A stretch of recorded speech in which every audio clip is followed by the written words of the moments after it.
Bonjour à tous, bienvenue sur Santé Résilience. Alors me revoilà par ici pour cette 4e et dernière vidéo concernant le foie. Ce gros dossier au niveau de l'encrassement hépatique, de l'encrassement cellulaire, je dirais, lié à des problèmes de foie. Voilà, aujourd'hui on termine ce dossier. On va aborder les solutions. On a vu les toxines, on a vu quelles étaient les différentes étapes de détox du foie.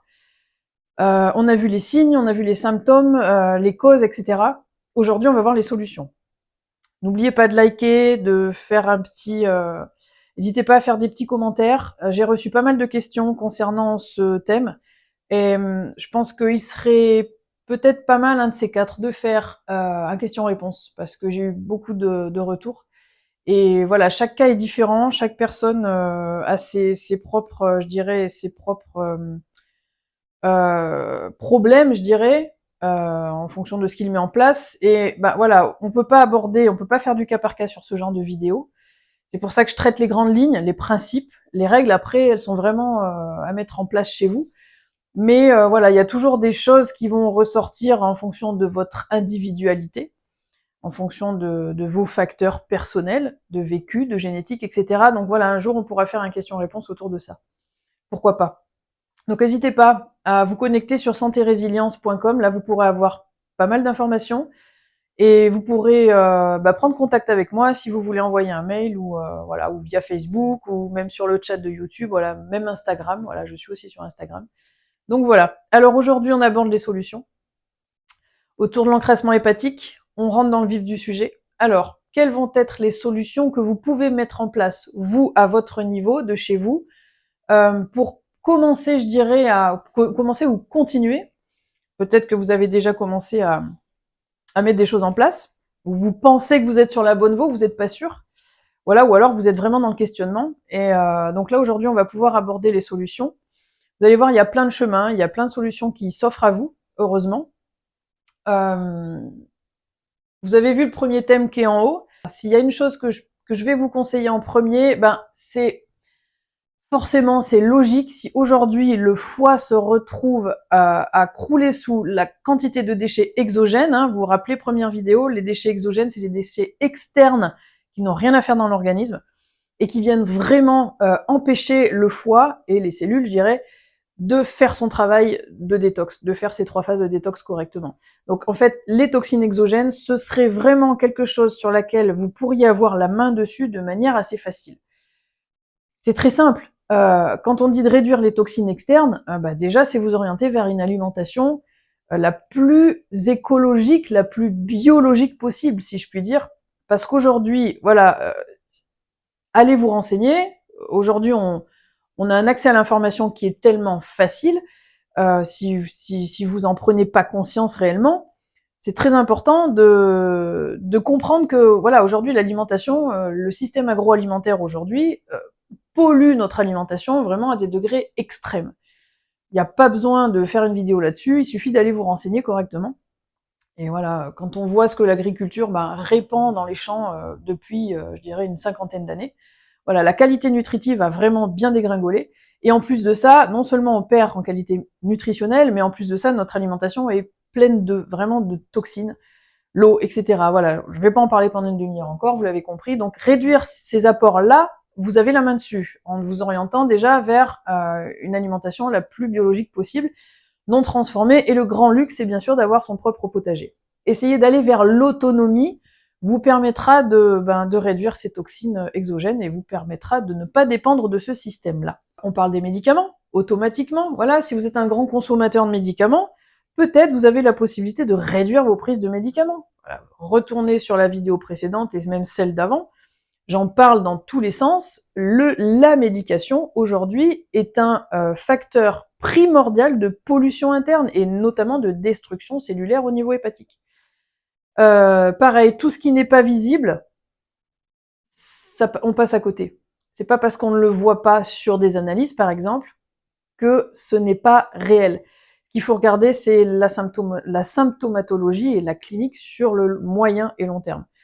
Donc les médicaments, qu'est-ce qu'on a d'autre? On a voilà, tout ce qui est traitement hormonaux, tout ça on l'a vu, hein, donc réduisez un maximum toutes ces choses-là.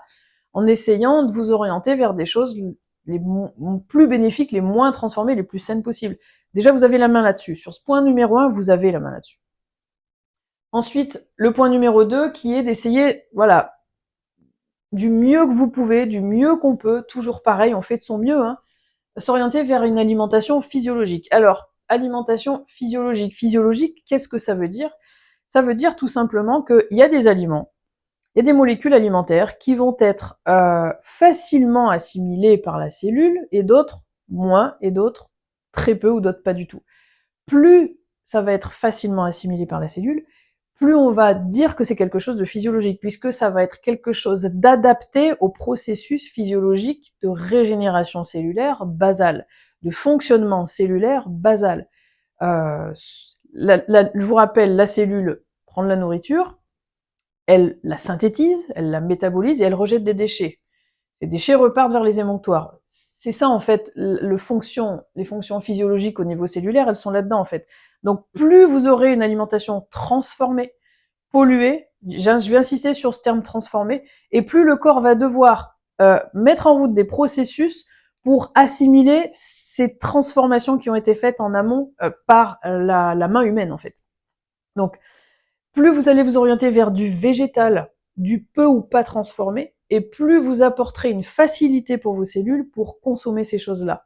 En plus de ça, vous allez apporter une certaine qualité nutritionnelle, puisque c'est pareil, allez vous informer, à partir du moment où les végétaux ou tout aliment est cuit, passé à des températures allant de 40 à 50 à 60 voire 80 degrés, plus vous allez vers le 60-70 degrés, plus vous allez détruire les vitamines et les minéraux.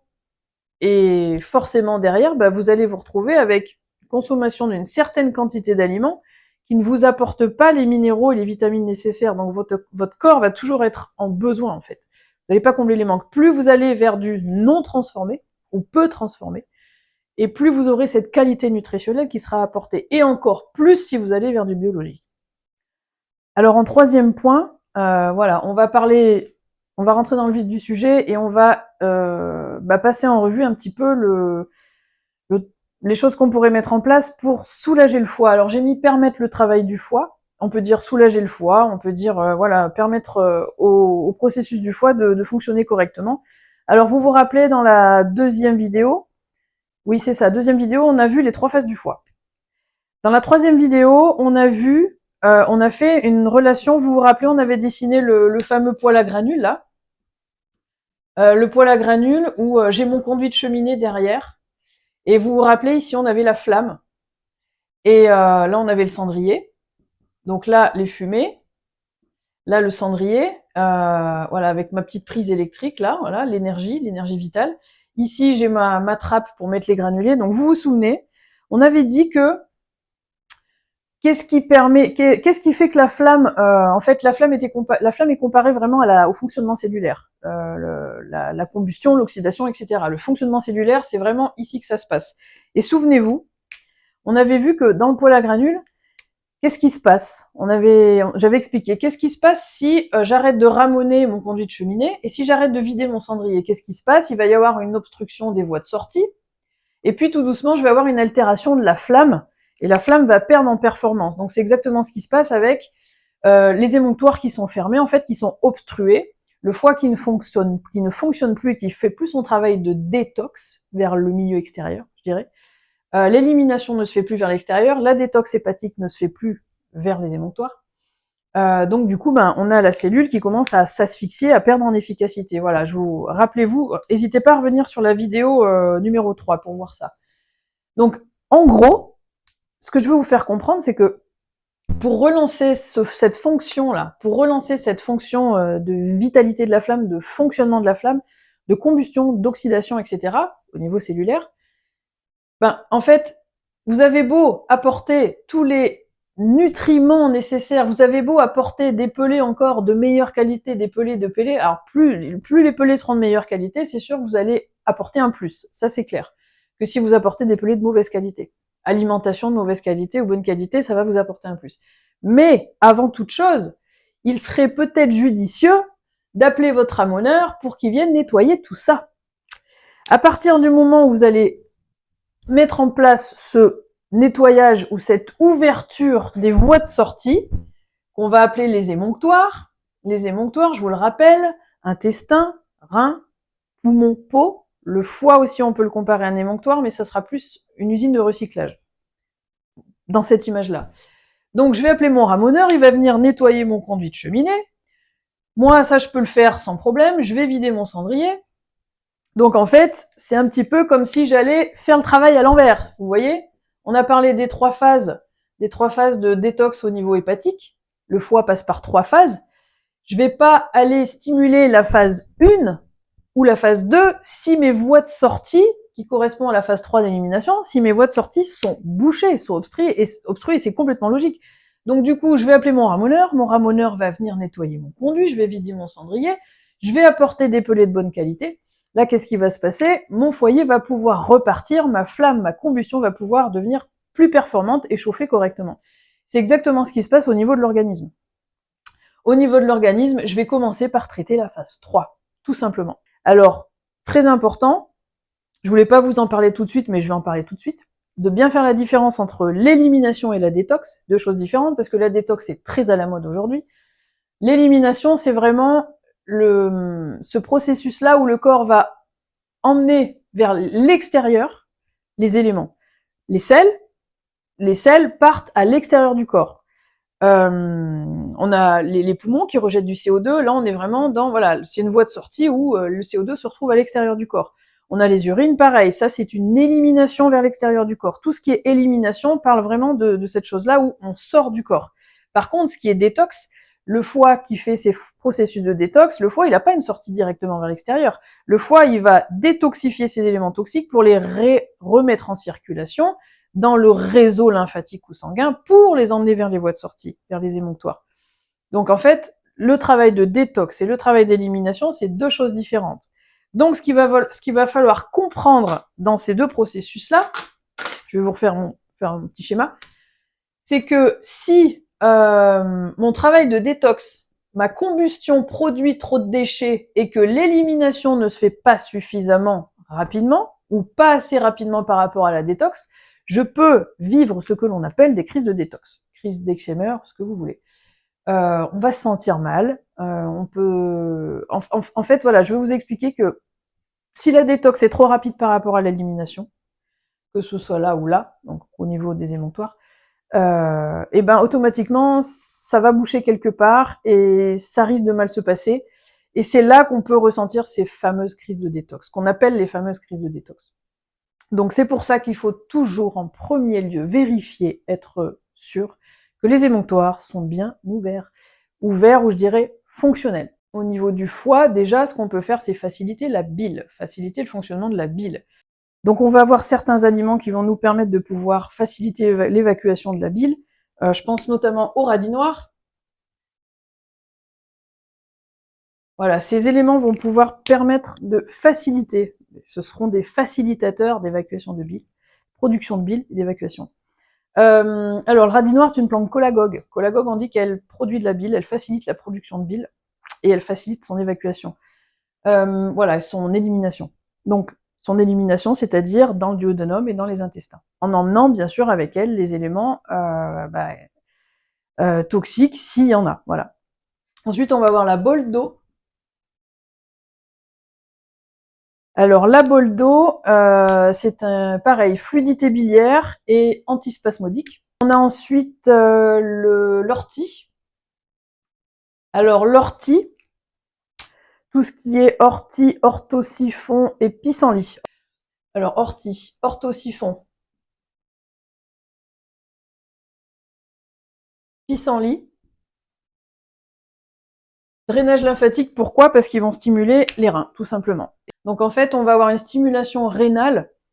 C'est pour ça que cette plante, les anciens l'appelaient la plante pissenlit en fait. Pissenlit, c'est parce que voilà, elle stimule les fonctions d'évacuation, les fonctions de production d'urine, en stimulant les processus de détoxification et d'accumulation de déchets, de filtration de déchets au niveau des reins.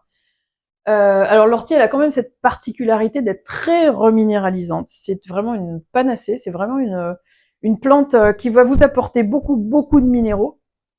Je pense notamment aux sujets qui sont fatigués, épuisés.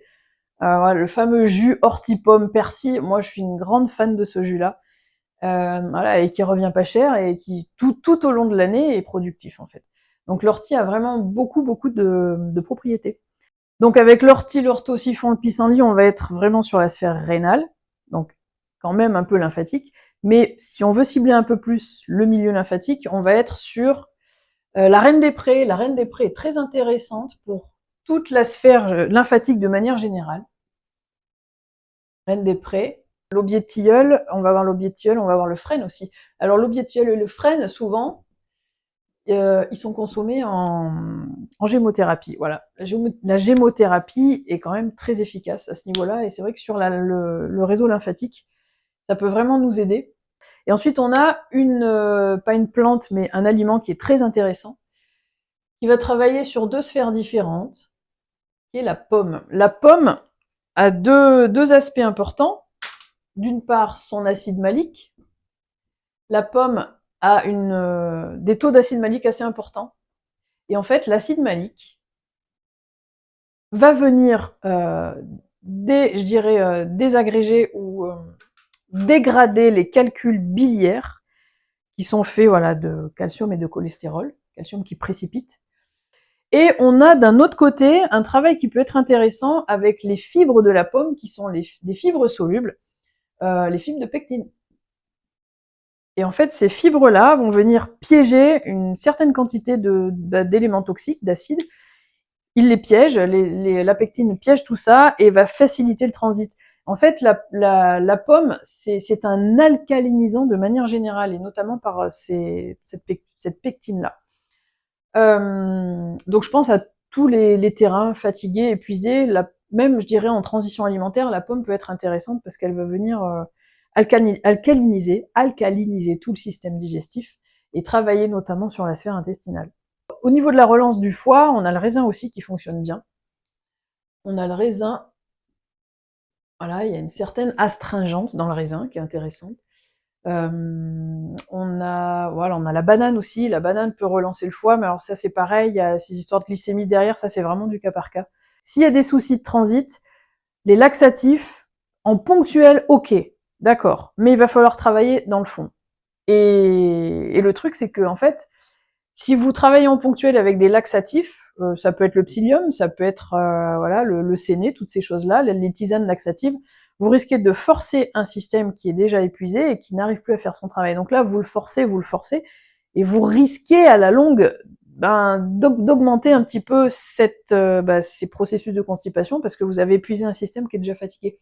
Alors qu'il faudrait essayer de travailler un petit peu en amont, peut-être au niveau alimentation, il y a quelque chose, au niveau mouvement, il manque quelque chose, il y a peut-être trop de stress, peut-être trop de sédentarité, de posture assise, etc. Voilà, il peut y avoir plusieurs choses. Donc attention pour tout ce qui est sujet au transit. Ça c'est pareil, ça pourra faire l'objet d'une vidéo prochaine. Au niveau du transit, voilà, on a tout ce qui est fibres solubles. Donc les fibres solubles, on va avoir tout ce qui est pommes, voilà, j'en reviens aux pommes, les fruits, il y a beaucoup de fruits qui ont voilà ces fibres solubles-là. On va avoir les pruneaux, on va avoir l'alginate, on va avoir les massages aussi. Les massages, le mouvement, le repos aussi pour certains. Si certains sont épuisés, le fait de vous reposer, de vous allonger en milieu de journée, ça va peut-être vous permettre de relancer un peu le transit. On va avoir la reine des prés aussi qui va travailler là-dessus. Donc les fibres solubles, ça c'est important. Alors on parle beaucoup aussi des fibres qui sont dans les céréales complètes. Oui, mais attention parce que ces fibres-là ne sont pas toujours facilement solubles. Souvent, ils peuvent être agressifs sur des intestins qui sont déjà irrités. Voilà, et pareil, hein, il y a aussi cette question de tolérance au niveau des céréales, voilà, qui est pas anodine quand même. Il y a de plus en plus de gens qui ne tolèrent pas ce genre de fibres, qui ne tolèrent pas les céréales, donc du coup, qui n'auraient pas forcément une pertinence à aller chercher des fibres là-dedans. Voilà, d'autant plus que ces fibres sont assez agressifs. On va avoir la pastèque, on va avoir... il y en a plein. On a aussi la respiration. Je le mets parce que cette respiration, elle est super importante. Vous allez voir sur mon site internet, j'en parle beaucoup. La respiration, en fait, elle va travailler sur la sphère nerveuse, sur le système parasympathique, donc elle va permettre de relancer toutes les fonctions qui sont liées au parasympathique, donc c'est-à-dire la digestion, l'élimination, la régénération, etc. Donc on va travailler directement là-dessus. En plus, elle va pouvoir permettre de remettre du mouvement au niveau du diaphragme, donc on va pouvoir stimuler les intestins dans le mouvement. Alors, le psyllium. Le psyllium, je pense que c'est important de faire un mot là-dessus. Le psyllium, c'est une petite fibre transparente. Quand on la met dans l'eau, elle gonfle. Et voilà, aujourd'hui, les gens la connaissent de plus en plus, surtout pour ceux qui ont des problèmes de transit, parce qu'elle permet vraiment d'apporter une sorte de mucilage à l'intérieur des intestins. Elle va redonner un petit peu de gonflement. Elle va gonfler donc avec de l'eau, donc ça veut dire qu'elle va rapporter des liquides et de l'eau au niveau du côlon. Donc ça va faciliter le mouvement des selles à l'intérieur du côlon. Attention, c'est toujours pareil, on n'est pas sur un laxatif pur, on n'est pas sur une plante laxative qui provoquerait un mouvement péristaltique du côlon, mais on serait plutôt sur quelque chose qui facilite de manière, je dirais, mécanique, par ce gonflement-là. Donc c'est toujours moins, je dirais, moins dangereux sur le long terme de l'utiliser que des plantes laxatives, parce que vous n'avez pas cet effet de stimulation et d'agression. Parce qu'en fait, sur les plantes laxatives, qu'est-ce qui provoque le mouvement? C'est l'agression sur les tissus, c'est la toxicité de la molécule, en fait, qui provoque une expulsion des choses. Le psyllium, non, on n'est pas là-dessus. Le psyllium, on est sur quelque chose de beaucoup plus doux. Donc ça peut être très intéressant de le prendre sur du court ou moyen terme, mais toujours est-il que ça ne vous réglera pas le problème de fond. À part si c'est vraiment un problème ponctuel, parce que vous avez fait un repas qui est pas adapté, voilà, vous êtes constipé pendant 3-4 jours, ouais, en ponctuel, il n'y a pas de souci. Mais en fait, pour ce qui est vraiment, quand on reste dans l'état d'esprit de cette ouverture émonctorielle, si on prend du psyllium, autant en profiter pour travailler sur notre alimentation, et autant en profiter pour travailler sur la lymphe, les reins, mais autant aussi en profiter pour travailler sur, on va profiter de ce psyllium pour capter des éléments toxiques, et profiter de cette accélération du véhicule, des éléments, profiter de ce cheminement-là, pour capter des éléments toxiques en plus, pour pouvoir détoxifier le corps. Et là, moi, il y a un mélange que j'aime beaucoup, c'est un mélange de psyllium, d'argile et de charbon actif. Et en fait, le mélange de ces trois-là, s'ils sont bien dosés, donc les dosages et la posologie, c'est vraiment du cas par cas, on peut commencer à faire tout doucement un travail d'ouverture de cet émonctoire-là intestinal. On va venir en même temps capter beaucoup d'éléments toxiques au niveau digestif, mais pas que, aussi dans tout l'organisme, puisque l'argile est tellement intelligente qu'elle est capable d'aller chercher, appeler, aspirer des acides qui sont à l'autre bout du corps. J'ai vécu des expériences vraiment extraordinaires avec l'argile, et pas que moi. Et le charbon actif, voilà, qui a une surface d'action énorme, va pouvoir couvrir une grande surface de contact, une grande surface pour venir capter beaucoup d'acides, certains métaux lourds. Voilà. Et ce mélange-là, lorsqu'il est pris à certains moments de la journée, avec une posologie bien spécifique, tout ça, on peut vraiment faire un super travail. Donc maintenant, on va continuer à remonter les processus de détox. On arrive à cette phase 2. On a traité la phase 3, maintenant on va traiter la phase 2. Et oui, on fait rebrousse-poil, si je puis dire. Rebrousse-poil. Oh, ça va. Donc du coup, on va parler de cette phase 2 qui est la phase de conjugaison. En fait, la phase de conjugaison, rappelez-vous, dans l'autre vidéo, on a expliqué que cette phase, elle vient neutraliser les toxines qui étaient sous une forme liposoluble en forme hydrosoluble pour qu'elles puissent être évacuées correctement, notamment via les selles.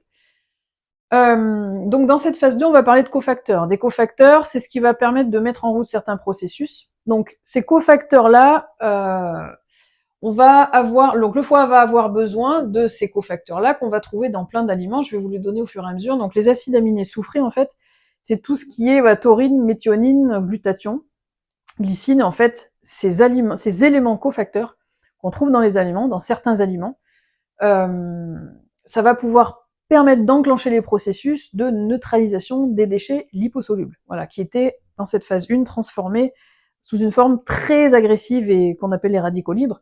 Ils arrivent là, ces radicaux libres arrivent ici, ils doivent être transformés sous une forme hydrosoluble, pour être évacués on va avoir besoin de ces cofacteurs-là. Donc en fait, tous ces cofacteurs, toutes ces acides aminés soufrés, on va les trouver dans tout ce qui est crucifère.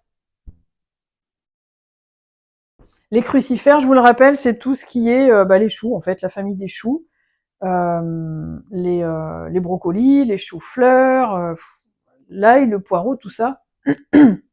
Donc on va trouver des aliments soufrés qui vont pouvoir permettre à cette phase 2 de pouvoir faire son travail.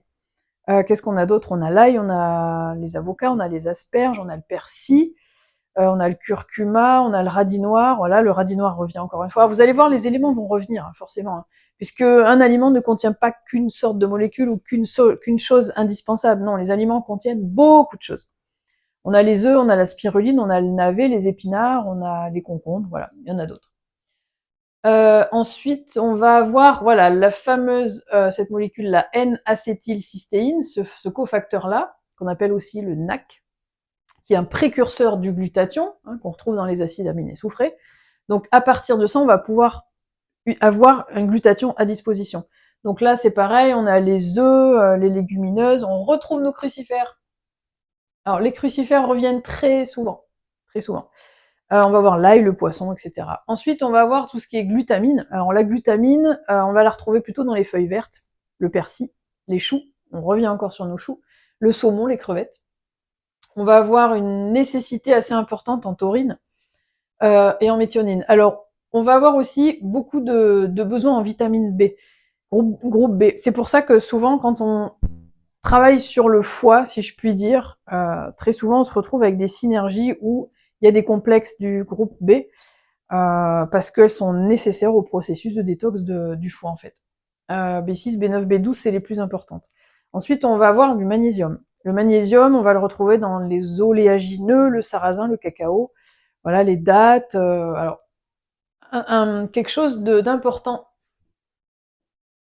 pour les oléagineux. Alors, pour ce qui est des vitamines, hein, voilà, je vous laisse aller voir sur Internet où trouver les vitamines, mais de manière courante, on va en trouver beaucoup dans les œufs, on va en trouver beaucoup dans les végétaux, dans les fruits. Aussi dans les céréales, bien sûr, mais plus vous allez vers du transformé, parce que le céréal, il faut les faire cuire pour les consommer, plus voilà, ça cause de l'effort digestif. Plus vous serez vers les végétaux, et moins vous aurez d'efforts digestifs à fournir pour assimiler ces éléments-là. Pour tout ce qui est oléagineux, c'est important, si vous pouvez le faire, de les faire tremper. Je vais vous expliquer pourquoi. Ça, très peu de personnes en parlent. En fait, les oléagineux, les graines, de manière générale, comme par exemple les graines que produisent les arbres ou les fleurs, les graines, quand elles tombent au sol, elles ont ce qu'on appelle des antigerminatifs. Ces antigerminatifs leur permettent de garder leur réserve jusqu'à se retrouver dans des conditions propices pour pouvoir germer. Les conditions propices pour que la germination se mette en route, c'est de l'humidité et de la chaleur, donc la température, de l'humidité et la lumière du jour, la photosynthèse. Quand on réunit ces éléments-là, la germination, les antigerminatifs se débloquent, et la germination peut avoir lieu. Ce qui veut dire que la plante libère ses éléments nutritifs pour germer. En fait, on va s'en servir pour nous, pour que l'on puisse bénéficier de ces éléments nutritifs. On fait tremper la graine 12 heures, elle libère ses antigerminatifs, on évacue l'eau qui contient ces toxines, en fait, et on peut les refaire sécher, si vous voulez, vous refaites sécher, comme ça vous pouvez les consommer. Elles seront beaucoup plus assimilables. Oui, elles n'auront pas tout à fait le même goût, elles n'auront pas le même croquant, ça je sais, mais au moins vous aurez une nutrition beaucoup plus importante. Voilà. On augmente les valeurs nutritionnelles en faisant tremper. Alors je pense à faire tremper, on peut pas tout faire tremper, je pense aux graines de tournesol, de courge, noix de cajou, voilà, ça c'est les 3 les plus simples à faire tremper. Alors ensuite on va voir tout ce qui est flavonoïdes. Les flavonoïdes, voilà, qui ont cette particularité d'être très antioxydants. On a les baies, le cacao cru, on a les agrumes qui apportent beaucoup de flavonoïdes. Les agrumes par la naringine, par l'hespéridine. On a les légumes verts aussi, les crucifères, qui reviennent encore une fois. On a le fameux thé vert, oui, avec la catéchine. On a la pomme revient avec on a aussi le persil et le romarin. Et je vais vous parler rapidement de 2 plantes particulières qui sont très performantes dans la phase 2 de conjugaison, qui va être le desmodium et le chardon-marie. On parle beaucoup du chardon-marie. En fait, le chardon-marie va stimuler et régénérer les cellules hépatiques, donc c'est pas rien quand même, hein. Elle va vraiment permettre une régénération des cellules, donc je pense notamment voilà, à tout ce qui est maladie du foie directement, asphyxie hépatique, cirrhose, etc. Le chardon-marie va pouvoir travailler sur cette phase 2, mais aussi sur la phase 1. Et le desmodium va avoir cette particularité de venir protéger les cellules du foie, et elle va travailler exactement sur cette phase 2, mais aussi sur la phase 1. Donc ces deux plantes peuvent être ou corrélées, ou mises dans une synergie pour être utilisées. Alors très souvent, voilà, ça peut être sous forme de tisane, ça peut être aussi sous forme de gélules, extrait sec. Mais voilà, ces deux plantes sont très intéressantes, à condition bien sûr d'avoir ouvert, n'oubliez pas les émonctoires en amont, toujours pareil. Donc maintenant, on va voir les enzymes antioxydantes pour toujours mettre en route et aboutir sur cette phase de conjugaison. Donc là, on va avoir des enzymes antioxydantes qui vont permettre de neutraliser réellement, directement, tous les radicaux libres qui ont été générés par la phase 1. Rappelez-vous, la phase 1 génère des radicaux libres beaucoup plus toxiques que ce qu'ils étaient à l'origine. Donc là, il va nous falloir voilà, des éléments qui vont être puissants, qui vont être forts pour venir neutraliser ces éléments-là et les rendre toujours pareil, hydrosolubles. Donc on a la superoxyde dismutase, voilà, qu'on en parle beaucoup, qu'on va retrouver dans les crucifères. Encore une fois, on retrouve nos crucifères. Je vais changer de couleur. On en trouve aussi dans l'herbe de blé. Je fais un gros caca. Herbe de blé, herbe d'orge, voilà, on va en retrouver là-dedans. On va retrouver notre fameux glutathion, voilà, c'est pareil, le glutathion qui est un des plus connus, un des plus répandus au niveau complément alimentaire, mais un des plus efficaces parce qu'il va être utilisé dans la phase 1 aussi. Il va être utilisé en termes de cofacteurs, il va être utile en termes de cofacteurs, mais en termes aussi d'enzymes antioxydantes. Donc ce glutathion, on va en retrouver dans, voilà, dans les asperges, dans les épinards, dans les haricots verts, le concombre, le poivron rouge, le poulet, le riz, les noix, les abats, les œufs. Donc voilà, vous voyez, il y a quand même beaucoup de sources pour ce glutathion-là. En fait, le glutathion va vraiment neutraliser ces radicaux libres de manière vraiment assez, je dirais, importante. Et il va aussi travailler sur la réparation de l'ADN et sur, je dirais de manière générale, sur la détox hépatique. Donc c'est pour ça qu'on le retrouve souvent dans les compléments alimentaires, parce qu'il a vraiment une action très forte à ce niveau-là. On va dire que c'est le numéro 1 pour la neutralisation, la détox hépatique.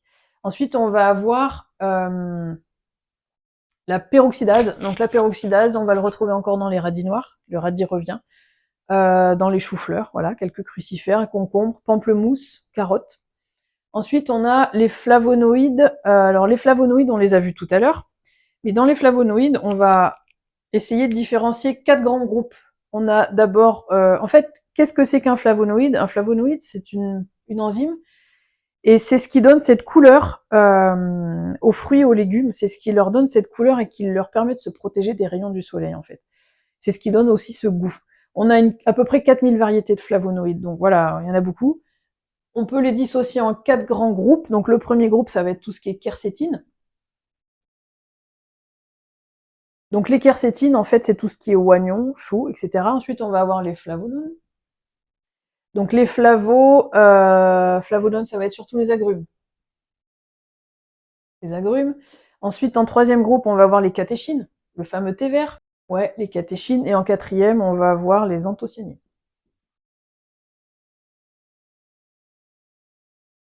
Les anthocyanines, ça va être les fruits rouges, les baies, etc. Donc en fait, ces 4 catégories-là, on les retrouve en grande partie dans les végétaux. Et il y a autre chose que j'ai oublié, c'est les vitamines. J'ai oublié de noter là. En fait, les vitamines, vitamine C. Vitamine C, un antioxydant majeur. Voilà, il y a beaucoup d'études qui ont été faites sur les apports en vitamine C à dose bien au-delà des doses préconisées, où il y a eu vraiment beaucoup de résultats sur beaucoup de pathologies assez importantes, et notamment dans le cas de certains cancers. Vitamine C, donc beaucoup de végétaux, beaucoup de fruits, les agrumes en grande quantité, les baies. Et ensuite, on va avoir la vitamine E, on va avoir la vitamine A, très importante aussi, donc là, beaucoup dans les graisses, et on va avoir tous les minéraux. Notamment, je pense au sélénium, Allez, je vais le mettre. Le zinc. On parle beaucoup du zinc, mais oui, le zinc est très important pour les intestins, mais aussi pour les fonctions détox du foie. On va avoir le cuivre. Allez, le cuivre. Et on va avoir aussi la manganèse. Le manganèse. Donc ça, c'est les plus importants. Voilà, dont le foie va avoir besoin pour vraiment faire son travail de détox au niveau de la phase 2 de conjugaison. Allez, on passe à cette phase 1. On y va, on avance un petit peu. Donc dans cette phase 1, on va retrouver, toujours pareil, on va retrouver des cofacteurs. C'est comme la phase 2, c'est pareil. En fait, les cofacteurs, hein, je vous rappelle, ce sont des éléments qui vont être nécessaires pour mettre en route des processus. Donc dans ces cofacteurs, on va avoir les vitamines du groupe B. Donc là, voilà, on a la B2, B3, B6, B9, B12, etc. On va avoir les acides aminés branchés, on a la valine, l'isoleucine, la leucine. Alors, acides aminés branchés.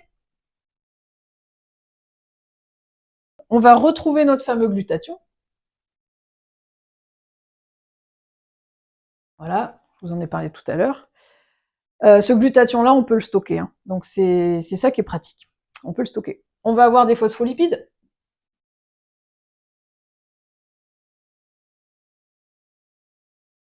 En fait, les phospholipides, ce sont des éléments qui structurent les membranes cellulaires. On va retrouver ça dans le jaune d'œuf, beaucoup, les poissons gras, voilà, les fruits de mer, le lin, les graines de chia ou de chia, le pourpier. Voilà pour les phospholipides. Et ensuite, on va passer directement aux enzymes antioxydantes. Donc dans ces enzymes-là, on va retrouver encore nos fameuses vitamines A, C, E. Vitamine A, vitamine C, vitamine E. On va retrouver le sélénium, on va retrouver le zinc, on va retrouver le cuivre. Donc voilà, on va remettre les minéraux qu'on a vus tout à l'heure. On va retrouver le silicium, on va retrouver du sulforaphane. Alors tout ça, on va le trouver dans les crucifères. Nos crucifères reviennent encore ici. On va avoir la coenzyme Q10. Donc celle-ci va être vraiment propre à la phase 1. Donc attention, ceux qui font qui se mettent des gros shoots de coenzyme Q10, qui font des gros traitements, là vous êtes uniquement sur la phase 1. Attention, attention, parce que j'en connais plein qui le font. Ça peut très bien passer comme une lettre à la poste, hein, ça, y a pas de souci, mais plus le foie sera asphyxié, engorgé, plus vous resterez axé sur cette phase 1, plus ce sera compliqué derrière. Voilà, comme je vous disais tout à l'heure. On va retrouver des bioflavonoïdes.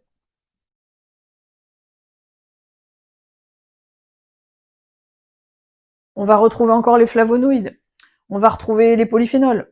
Voilà, polyphénols, voilà, tout ce qui est B. On parle beaucoup du vin, mais il n'y a pas que le vin. Hein. On va pas faire des cures de vin rouge. Encore faudrait-il enlever l'alcool avant. À la rigueur, ça pourrait passer.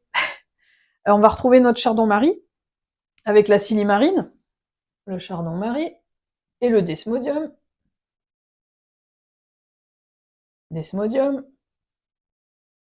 Donc je vous rappelle, hein, les deux plantes qu'on a vues qui étaient très efficaces dans la phase 2, qui vont l'être aussi dans la phase 1.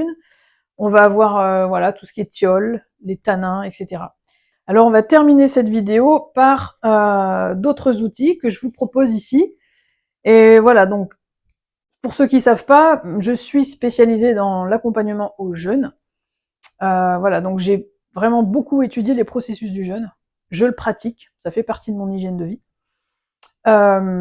Pourquoi est-ce que je vous parle de jeûne aujourd'hui? Tout simplement parce que le foie est un organe qui se régénère relativement rapidement lorsqu'il est laissé tranquille pendant un certain temps, si je puis dire, pendant le temps nécessaire. Il réagit très bien aux phases de repos digestif, aux phases de jeûne. C'est un organe qui se régénère très rapidement. Donc en fait, je vais pas vous dire, je suis pas là pour vous dire vous devez jeûner. Par contre, ce que je peux vous dire, c'est que si c'est quelque chose qui vous tente, si c'est quelque chose qui vous parle, cette histoire de jeûne, bon voilà, n'hésitez pas à aller sur mon site internet, j'en parle davantage. Si c'est quelque chose qui vous tente, qui vous parle, eh bien, ça peut être un outil. Ça peut être un outil qui, lorsqu'il est utilisé de manière intelligente, de manière précise, de manière adaptée à votre cas, adaptée à votre âge, adaptée à votre hygiène de vie, adaptée à votre rythme de vie, adaptée à votre alimentation, votre hygiène alimentaire, adaptée à vos limites, à vos capacités, puisqu'on n'a pas tous les mêmes capacités. Lorsqu'il est vraiment mis de manière adaptée dans votre hygiène de vie, vous pouvez en tirer un bénéfice énorme. Et voilà, je dirais même que le jeûne, lorsqu'il est mis correctement en place dans l'hygiène de vie, ben, on n'a plus besoin des compléments alimentaires, on n'a plus besoin de, j'ai pas envie de dire de médicaments, mais c'est pas forcément la question, voilà, c'est pas forcément l'objectif, mais le foie est vraiment un organe qui se régénère très vite. Et en fait, c'est un organe qui travaille H24. Lorsque vous mangez, il se met au boulot. Lorsque vous vous reposez, il se met au boulot aussi parce qu'il passe sur ses fonctions de détox. Ou il est en digestion, ou il est en détox. Donc il est H24 au travail. Ce qui veut dire que c'est un organe d'endurance. Ce n'est pas un organe sprinter. Donc tout ce qui va être cure, je vais insister là-dessus, tout ce qui va être cure de détox, il y en a beaucoup sur Internet, je pense notamment aux cures du Dr Clark, aux cures Moritz, etc. Ça pourrait être une solution pour vous, mais en préparant l'organisme correctement avant. Préparer l'organisme, ça veut dire voilà, ouvrir les émonctoires, etc., changer son alimentation en amont, préparer l'organisme pour pas se prendre en pleine face la crise de détox et tout le relargage de déchets, et voilà, tout ce que ça peut générer au niveau du système nerveux aussi, parce que c'est quelque chose qu'il faut encaisser, que le corps doit encaisser, donc c'est pas si simple que ça. Donc le foie n'est pas un organe sprinter, le foie est vraiment un organe d'endurance. C'est pour ça que le fait d'intégrer du repos digestif, du jeûne dans votre hygiène de vie, ça peut vraiment vous aider, mais vraiment de manière très, je sais pas, j'ai pas de mots, très très importante et très très précise et de manière avérée, quoi. Vous le sentirez vraiment. Le fait de le mettre en place correctement de manière intelligente, ça peut vraiment vous aider.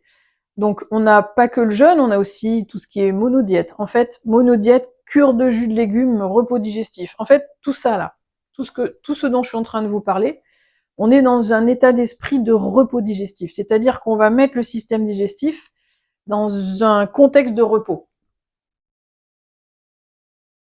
Le repos digestif. En fait, quand je dis repos digestif, ça veut pas dire que le système digestif, ça veut pas dire qu'il se met en mode off. Pas du tout.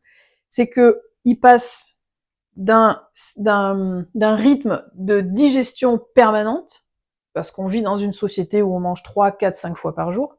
Il vit dans un rythme de digestion permanente à un rythme où il y a certains moments où il n'y a plus cette digestion permanente, donc ça veut dire qu'il commence à basculer dans un autre processus. Et ces processus, c'est ce qu'on appelle les processus de détox et de régénération.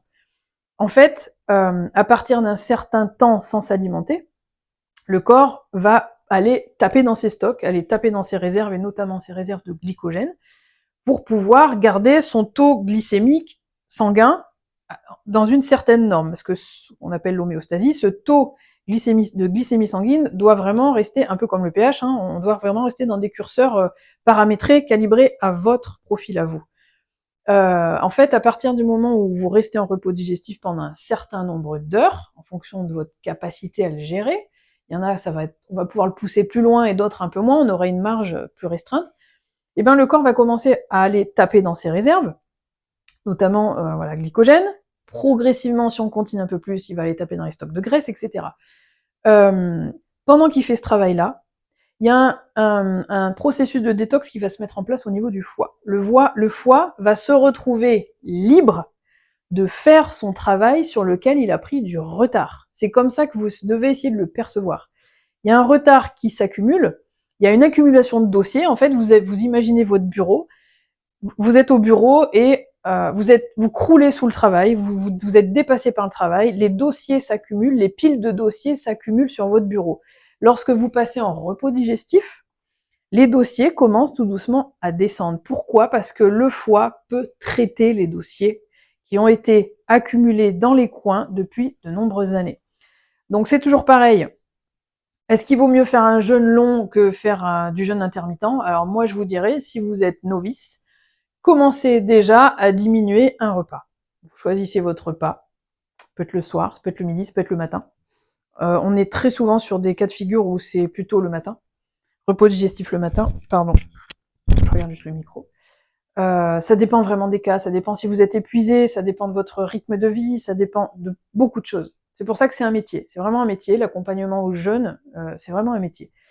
Il y a beaucoup de choses il y a beaucoup de facteurs qui sont à prendre en compte, mais déjà, vous pouvez déjà commencer à prendre des décisions chez vous et à déjà avoir cette notion en tête de ah ouais, ok, ça veut dire que si je laisse mon système digestif en mode veille, c'est-à-dire où j'arrête de l'alimenter, et ben il va se passer des choses. Donc à la rigueur, je peux essayer voilà de choisir un moment dans ma journée, je me fais un test sur voilà pendant une semaine, vous choisissez une semaine et vous faites un petit test où bah voilà tous les matins je zappe le petit déj, je reste au liquide. Alors ça peut être du je sais pas de l'eau, d'une tisane, ce que vous voulez, même un thé. Si vous voulez tenter au café, tentez au café. Alors je serai pas, voilà, c'est toujours pareil, hein, c'est vraiment du cas par cas. Oui, bon, je peux pas vous donner de règles, mais toujours est-il qu'aujourd'hui, dans les grandes lignes, un des principes fondamentaux aujourd'hui, ce que je peux vous dire, c'est que lorsque le foie est laissé en repos digestif, il se régénère beaucoup plus facilement. À condition qu'il soit préparé. Voilà. Donc tout jeûne mis en place se prépare. Plus le jeûne sera long, plus il va falloir un temps de préparation en amont. Et ensuite, c'est pareil, il va falloir aussi gérer derrière. Alors, on n'est pas là pour parler du jeûne à proprement parler, c'est pas le but. On est là pour parler, voilà, de tout ce qui se met autour du repos digestif. Donc, autour du repos digestif, on va avoir le jeûne. Il peut être intermittent, tout à fait. Le jeûne intermittent peut vous apporter plein de bénéfices. Stimulation de plein de facteurs, d'hormones de croissance, régénération hépatique, régénération cellulaire, détox, élimination, etc. On sera plus sur de la détox que sur de l'élimination réellement. Qu'est-ce qu'on va avoir? On va avoir les monodiètes. Allez, les monodiètes. En fait, les monodiètes, c'est par exemple, nous on est habitué à mettre de la complexité dans nos repas, du fromage, de la viande, des féculents, allez, un petit jus de fruits, un petit soda, allez, un bon petit dessert, un bon petit café à la fin. Voilà, on complexifie nos repas. Plus vous allez apporter de la simplicité et restreindre la variabilité de vos aliments, plus vous allez soulager votre système digestif, parce que le système digestif va se retrouver concentré à digérer une chose ou deux ou trois, au lieu d'en digérer 10 différentes.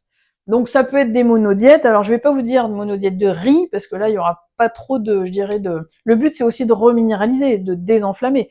Plus ce sera simple, brut, vivant et non transformé, le riz est transformé puisqu'il est cuit, plus ce sera physiologique. Je vous ramène à ce qu'on disait tout à l'heure, l'alimentation physiologique. Donc les monodiètes en général, pour en tirer un vrai bénéfice, je repense à tout ce qui est antioxydants qu'on a vu tout à l'heure, voilà, des enzymes, des vitamines, des minéraux.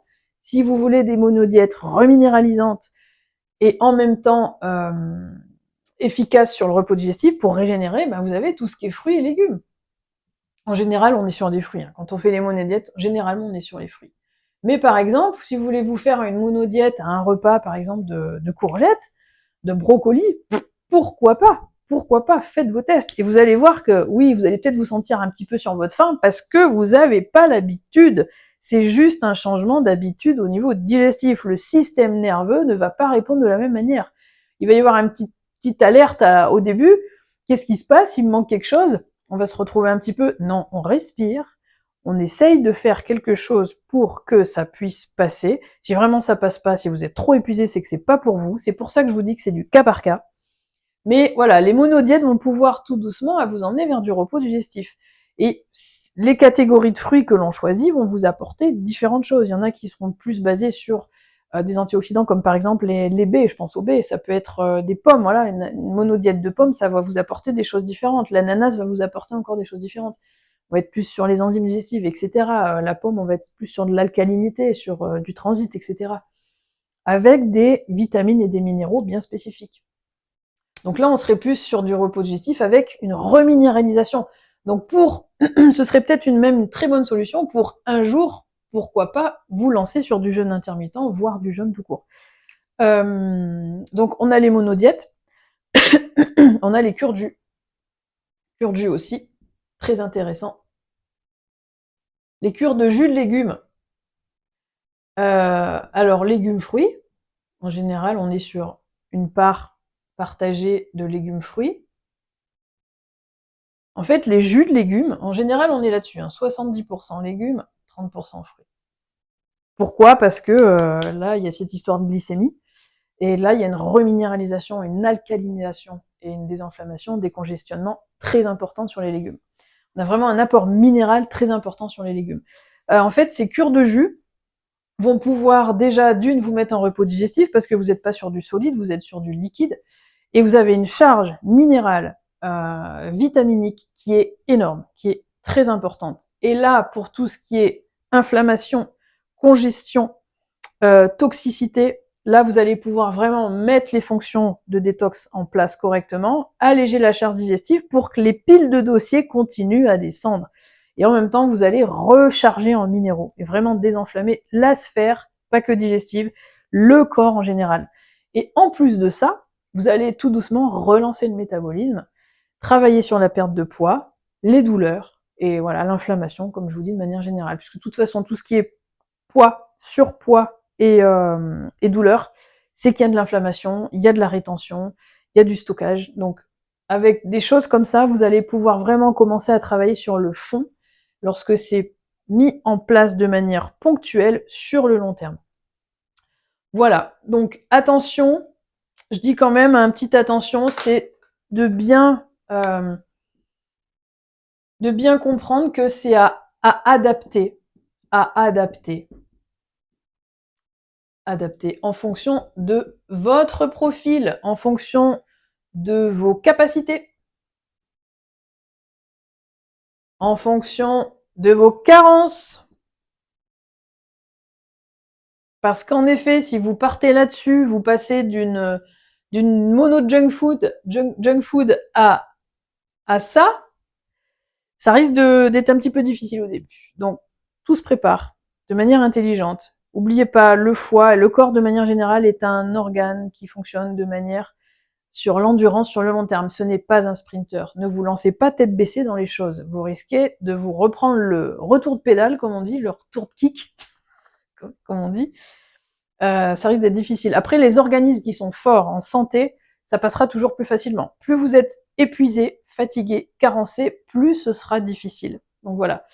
Voilà, donc à adapter en fonction de vos carences, de vos capacités, de votre rythme de vie. Si vous travaillez, si vous avez des enfants, pour les mamans qui ont des enfants à gérer, alors je vois ça, c'est très compliqué à mettre en place. Ne serait-ce que ça, c'est déjà difficile à mettre en place, parce que la maman, en plus si elle allait, alors là c'est encore pire. Tout ça c'est difficile à mettre. Alors voilà, si vous êtes une mère fatiguée, épuisée, non, je vous dirais pas, il faut pas vous lancer là-dessus, ça risque d'être compliqué, mais on va plutôt travailler sur une reminéralisation, mais pas forcément sur des cures. Mais déjà, on va reminéraliser, on va remonter les carences. On va essayer de travailler sur l'augmentation des capacités physiologiques. Voilà, c'est vraiment du cas par cas. C'est vraiment du cas par cas. Si vous êtes un très bon sportif, vous aurez beaucoup plus de facilité à rentrer dans du jeûne intermittent. Je vous dirais même que ce serait conseillé parce que vous allez bénéficier davantage de l'autolyse, de la régénération cellulaire. Alors tout ce qui est jeûne, hein, on fera, c'est prévu, on fera des vidéos à ce sujet-là, beaucoup plus spécifiques. Donc voilà. Donc tout ça, c'est adapté en fonction de ça, les capacités, les carences, le rythme, l'âge. L'âge aussi est super important. Et aussi, homme ou femme. Ça aussi, les besoins ne sont pas les mêmes si vous êtes un homme ou une femme. Ce qui est très compliqué dans notre société, c'est que voilà, on est habitué à manger la même chose en famille, mais on se retrouve à un certain âge où ben les besoins changent radicalement et ben ça passe plus. Donc ça peut arriver que voilà, il y a des moments où ben on mangera pas la même chose que son conjoint. Voilà, ça peut arriver. Donc l'âge, voilà, si s'il y a grossesse, etc. S'il y a des enfants. Donc vous voyez, il y a beaucoup de conditions. Il y a beaucoup de conditions. L'état d'encrassement. Donc ça, je vous renvoie sur mes vidéos précédentes. L'état du système nerveux, le stress, et ouais, plus il y a de stress, et moins vous pourrez vous diriger là-dessus. Voilà, essayez plutôt de rester sur des choses comme ça, mais voilà, le stress, c'est pas rien quand même, c'est un facteur qui est très important. Voilà, bon, là, on a quand même fait un gros tour. Là, aujourd'hui, je vous avais prévenu, hein, aujourd'hui, c'était beaucoup d'infos, gros dossier. Donc, on a terminé cette session de 4 vidéos sur le foie, autour du foie, des informations autour du foie. Si vous avez des questions, vous n'hésitez pas, vous mettez vos questions dans le chat, sur Facebook, sur YouTube, où vous voulez. N'oubliez pas de mettre un like et voilà, de vous abonner à la chaîne. Et n'hésitez pas à aller sur mon site internet santé-résilience.com et posez vos questions et je me ferai un plaisir d'y répondre. Voilà. N'oubliez pas que la régénération, elle passe par, avant tout, un changement d'état d'esprit via l'alimentation, mais via votre hygiène de vie globale. Donc, si vous avez envie de changer des choses, si vous avez envie que le résultat change, ça va être à vous de mettre des choses en place, des nouvelles habitudes, de manière progressive. Voilà, n'oubliez pas, les habitudes se prennent et s'installent de manière progressive. Allez, je vous dis à bientôt, à plus, merci beaucoup, et à une prochaine dans d'autres vidéos. Voilà, pourquoi pas sur le jeûne. Ça pourrait être intéressant de faire ça sur le jeûne. Alors là, c'est pareil, ça sera gros dossier, mais voilà, on partagera, on découpera, on fera des chapitres comme là. À bientôt, salut, bye bye, prenez soin de vous, ciao.